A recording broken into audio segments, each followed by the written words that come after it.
Welcome to शीतस recipe. आज आपण असा एक पराठा पाहणार आहोत की यासोबत तुम्हाला कोणतीही चटणी किंवा सॉसची गरज लागणार नाही आणि हा एकच पराठा खाल्ला तरी तुमचं अगदी पोटभरीचं जेवणही होऊ शकतं।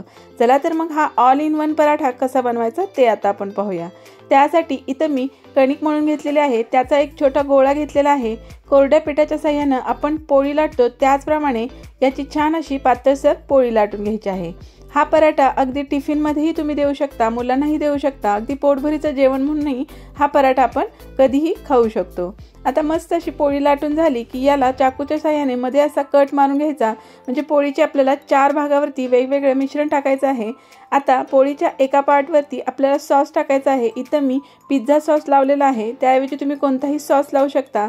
त्यानंतर इथं मी पालक बटाट्याची भाजी केली होती, ती व्यवस्थित पसरून घेतलेली आहे। तिसऱ्या भागावरती कांदा, टोमॅटो आणि कोथिंबीर अगदी बारीक चिरून इथे टाकलेला आहे आणि चौथ्या भागावरती चीज टाकलेला आहे। चीज नसेल तर पनीर टाका, किंवा काही जर नसेल तर तुम्ही तुमच्याकडे अजून एखादी भाजी असेल तीही तुम्ही इथं टाकू शकता। व्यवस्थित ह्या 4ही बाजू आपल्याला व्यवस्थित पॅक करायच्या आहे।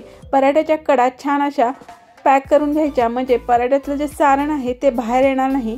अशा प्रकारे व्यवस्थित आपण हे मिश्रण यामध्ये भरून छान अशा या कडा बंद करून घ्यायच्या आणि अलगद हलक्या हाताने आपल्याला कोरड्या पिठाच्या साहाय्याने हा पराठा लाटून घ्यायचा आहे। हा पराठा खूप जास्त पातळ लाटायचा नाहीये, थोडासा जाडसरच हवा, म्हणजे अगदी छान यातलं सारण आतमध्ये राहतं आणि व्यवस्थित हा पराठा क्रिस्पी आपल्याला भाजून घ्यायचा आहे। अगदी हलक्या हाताने आपल्याला याला लाटून घ्यायचं आहे, म्हणजे यातलं सारण बाहेर येणार नाही। चीज घातल्यामुळे, पिझ्झा सॉस घातल्यामुळे याला थोडीशी पिझ्झासारखी टेस्ट येते, त्यामुळे मुलं तर अगदी आवडीने हा पराठा खातात। तुम्ही टिफिनमध्ये मुलांना हा पराठा देऊ शकता, यावर कोणताही सॉस देण्याची सुद्धा गरज नाहीये। आता हा पराठा आपल्याला छान असा क्रिस्पी होईपर्यंत भाजून घ्यायचा आहे। इथे मी मस्त असा तव्यावरती तेलाच्या साहाय्याने भाजणार आहे। तुम्हाला जर आवडत असेल तर बटर किंवा तुपावरही हा पराठा भाजून घेऊ शकता। मात्र जर पराठा थोडासा क्रिस्पी राहायचा असेल तर तेलावरती भाजल्यावरती कोणताही पराठा छान बराच काळ असा कडक किंवा कुरकुरीत राहतो। त्यामुळे व्यवस्थित असं दोन्ही साइडनं तेल लावून मस्त असा क्रिस्पी छान असा तांबूस रंगावरती आपल्याला हा पराठा भाजून घ्यायचा आहे। इथे मी बटाट्याची भाजी वापरलेली आहे, त्याऐवजी तुमच्याकडे असेल ती सुक्की भाजी यामध्ये वापरू शकता। त्यामुळे मुलं भाजी खातील आणि मुलांना कळणारही नाही यामध्ये कोणत्या भाज्या टाकलेल्या आहेत।